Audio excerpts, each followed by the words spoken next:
মহাজোঁটৰ পৰা আউট হোৱাৰ ভয়ত ইউডিএফ দল আৰু দলটোৰ একাংশ নেতাই প্ৰলাপ বকিবলৈ আৰম্ভ কৰিছে।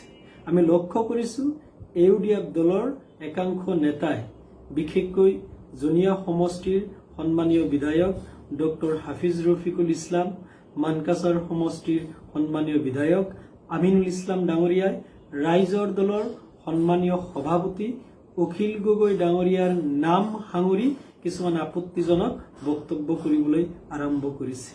তেখেতসকলে এইটো কথা অভিযোগ উত্থাপন কৰি ক'ব বিচাৰিছে যে বিজেপিয়ে হেনো সন্মানীয় ৰাইজৰ দলৰ সভাপতি অখিল গগৈ ডাঙৰীয়াৰ জৰিয়তে মহাজোঁটত ভাঙোন আনিলে।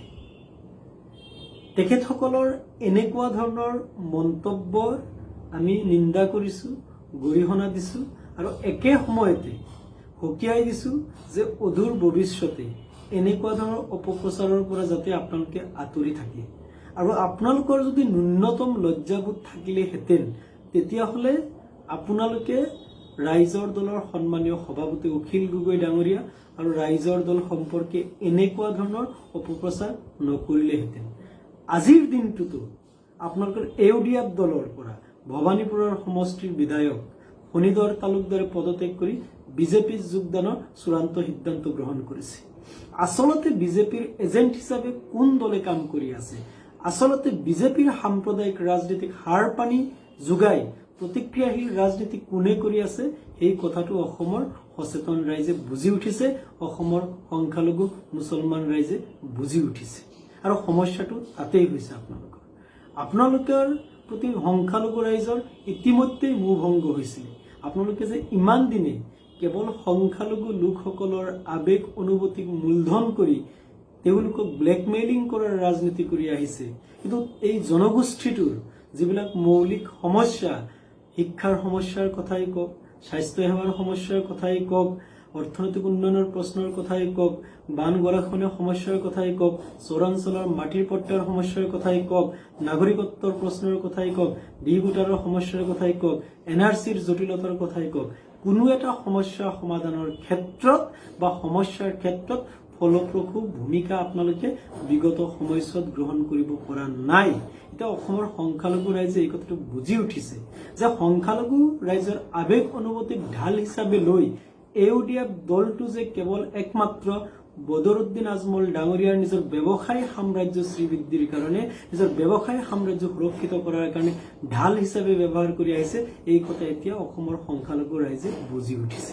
আৰু বুজি উঠিছে কাৰণেই সংখ্যালঘু মুছলমান ৰাইজৰ ইউডিএফ দলটোৰ প্ৰতি ইতিমধ্যে মোহভংগ হৈছিলে।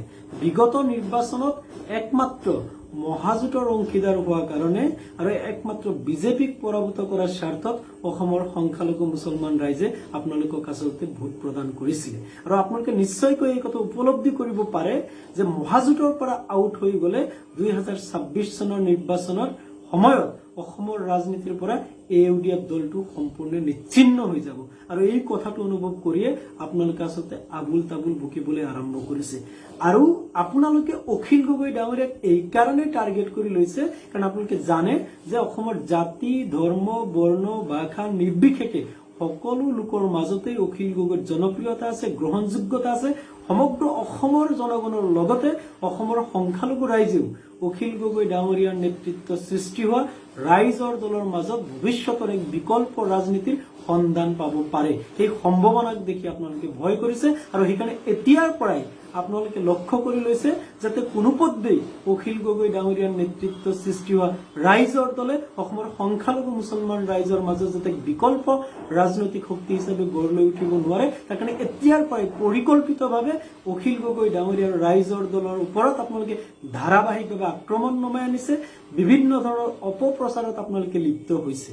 আৰু এটা কথা হাস্যকৰ যে বিধায়ক হাফিজ ৰফিকুল ইছলাম ডাঙৰীয়া আৰু বিধায়ক আমিনুল ইছলাম ডাঙৰীয়াই অখিল গগৈ ডাঙৰীয়াৰ ৰাজনৈতিক গুৰু হেনো বিজেপি আৰু হিমন্ত বিশ্ব শৰ্মা, সেই কথা উপলুঙা ধৰণে ক'বলৈ যত্ন কৰিছে। এই কথা শুনি বৰ হাঁহি উঠিছে। অসমৰ একেবাৰে দুগ্ধপুষ্য শিশু এজনেও অসমৰ ৰাজনীতিত ডক্টৰ হিমন্ত বিশ্ব শৰ্মা আৰু অখিল গগৈ ডাঙৰীয়াৰ চিৰবৈৰিতাৰ কথা জানে।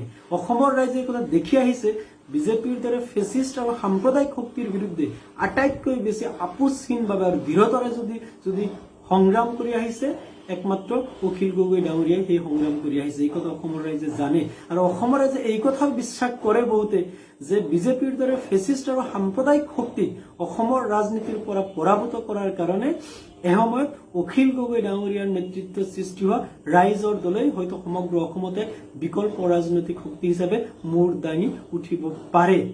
গতিকে আপোনালোকৰ এই অভিযোগ শুনি বৰ হাঁহি উঠিছে আৰু হাস্যকৰ কথা। অখিল গগৈৰ ৰাইজৰ দলৰ নিজেই সন্মানীয় সভাপতি, অখিল গগৈৰ কোনো ৰাজনৈতিক গুৰু বা হাইকমাণ্ড নাই।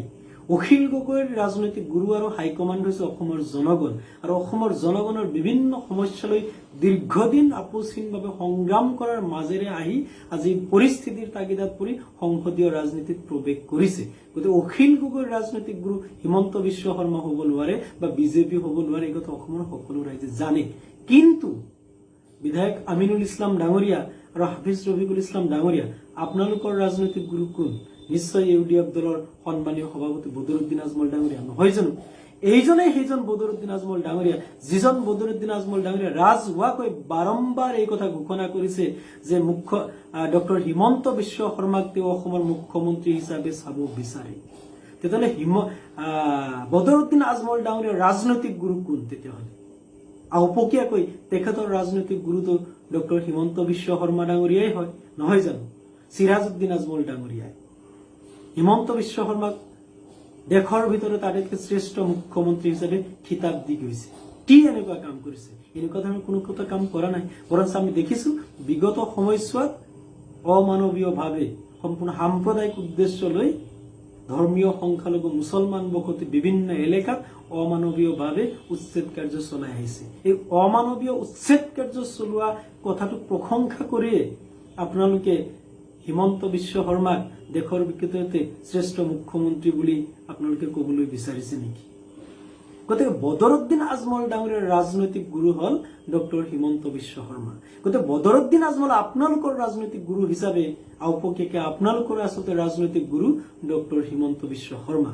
আৰু অসমৰ ৰাইজে দেখি আহিছে কেনেকুৱা ধৰণে আপোনালোকে বিজেপিৰ সাম্প্ৰদায়িক ৰাজনীতিত হাৰ পানী যোগাই আহিছে, কেনেকুৱা ধৰণৰ প্ৰতিক্ৰিয়াশীল সাম্প্ৰদায়িক বক্তব্যৰে বিজেপিক সাম্প্ৰদায়িক ৰাজনীতি কৰাৰ ক্ষেত্ৰত আপোনালোকে সুবিধা কৰি দি আহিছে।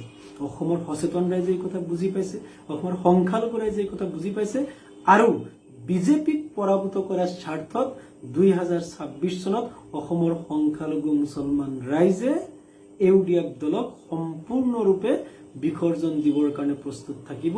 এই কথাটো উপলব্ধি কৰিয়ে আপোনালোকৰ ধৰফৰণি হৈছে, আপোনালোকে আবুল তাবুল বকিছে আৰু আপোনালোকে পৰিকল্পিতভাৱে উদ্দেশ্যপূৰ্ণভাৱে ৰাইজৰ দলৰ সন্মানীয় সভাপতি আৰু অখিল গগৈ ডাঙৰীয়াক আক্ৰমণৰ লক্ষ্য কৰি লৈছে। মই পুনৰ কৈছো, আপোনালোকৰ যদি ন্যূনতম লজ্জাবোধ থাকিলেহেঁতেন তেতিয়াহ'লে আজিৰ দিনটোতো আপোনালোকৰ দল ত্যাগ কৰি বিজেপিত যোগদান কৰাৰ কাৰণে আপোনালোকৰ দলৰ এজন বিধায়কে সিদ্ধান্ত গ্ৰহণ কৰিছে আৰু আমাৰ হাতত খবৰ আছে যে আপোনালোকৰ দলৰ পৰা আৰু এজন দুজন বিধায়কে বিজেপিত যোগদান কৰিব পাৰে।